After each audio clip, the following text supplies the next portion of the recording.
भाई थोड़ी बहुत स्ट्रेटेजी की बात करते हैं कैट के ऊपर कि आपकी स्ट्रेटेजी क्या होनी चाहिए। अब देखो, आप में अलग है, मैं 100 लोग अगर मेरी वीडियो देख रहे हैं तो 100 के 100 लोग अलग हैं। 1000 लोग अगर वीडियो देख रहे हैं तो 1000 के 1000 वैसे देख भी नहीं रहे हैं, अभी तो इनिशियल स्टेज है, ठीक है। लेकिन अगर 100 लोग भी मेरी वीडियो देख रहे हैं तो हम 100 के अलग अलग कैपेबिलिटीज हैं। अगर मैं कोई चीज़ 5 मिनट में करता हूं तो आप हो सकता है 2 मिनट में कर लो, या फिर हो सकता है आपको 2 घंटे लग जाएं, ठीक है। तो आपकी स्ट्रेटेजी क्या होनी चाहिए कैट की?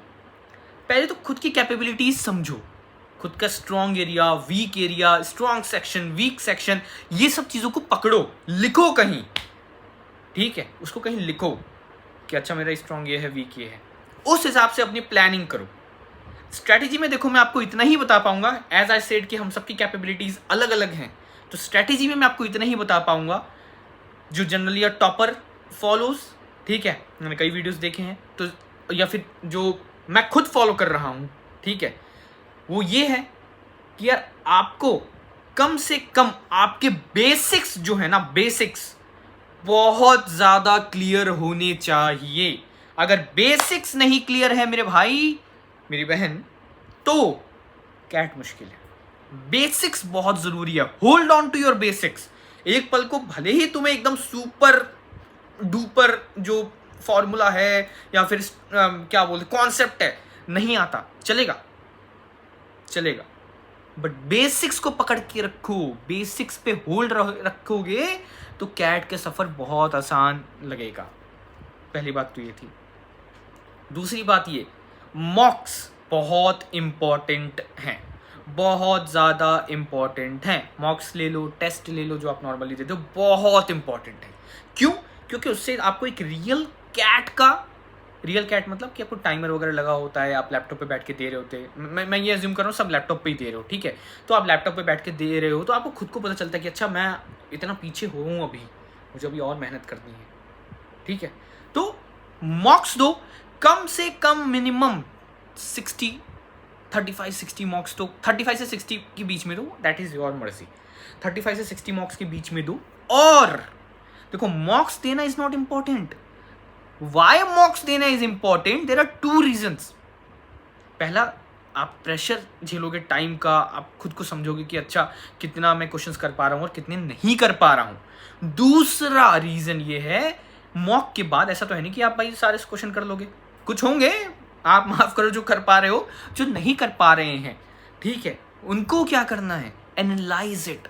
कम से कम 2 घंटे अपने एनालिसिस को दो। मान लो आपने पहला मॉक दिया, अच्छा ठीक है मुझे 2 क्वेश्चन बने, बाकी नहीं बने, क्यों नहीं बने?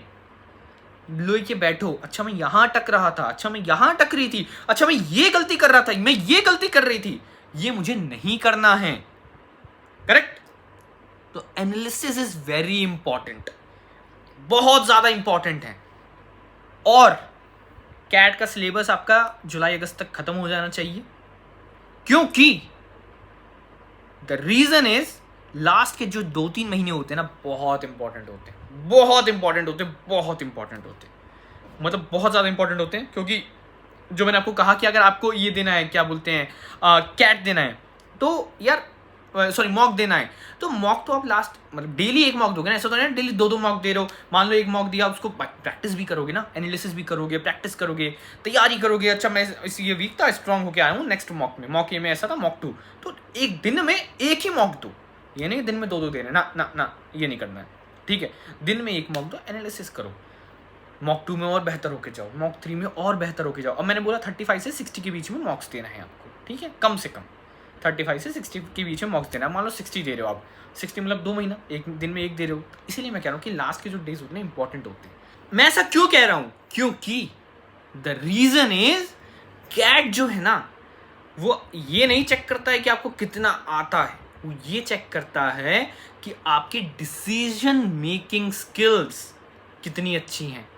क्योंकि यार अब देखो टाइमर लगा हुआ है, 24 क्वेश्चन है, वहाँ टाइमर चल रहा है, आपको चूज करना है, आपको क्वेश्चन पिक करना है कि आपको कौन सा करना है, क्या करना है।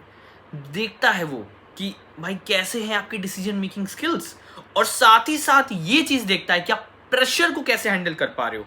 टाइम जो अब टाइमर चल रहा है, प्रेशर तो बना रहता है एग्जाम में, अरे टाइमर चल रहा है, टाइमर निकल रहा है, क्वेश्चन बन नहीं रहा है, क्या करूं, क्वेश्चन बन नहीं रहा, टाइमर चल रहा है, टाइम निकल रहा है, और 5 मिनट निकल गए क्वेश्चन पे, प्रेशर। इसको आपका माइंड कैसे हैंडल कर रहा है, आप कैसे हैंडल कर रहे हो उस चीज़ को, ये इंपॉर्टेंट है, ये सारी चीज़ें देखता है। और मैं एक और चीज़ बता दूं आपको स्ट्रैटेजी में, सिर्फ हार्ड वर्क से ही कैट नहीं निकलता दोस्तों, स्मार्ट वर्क से भी निकलता है। ऑफ कोर्स हार्ड वर्क करना पड़ेगा, लेकिन स्मार्टली हार्ड वर्क करो। Hard work is different, smartly hard work is different, ठीक है। तो वो अगर आप करोगे, वो भी कैट में आपके 99 फोड़ता है।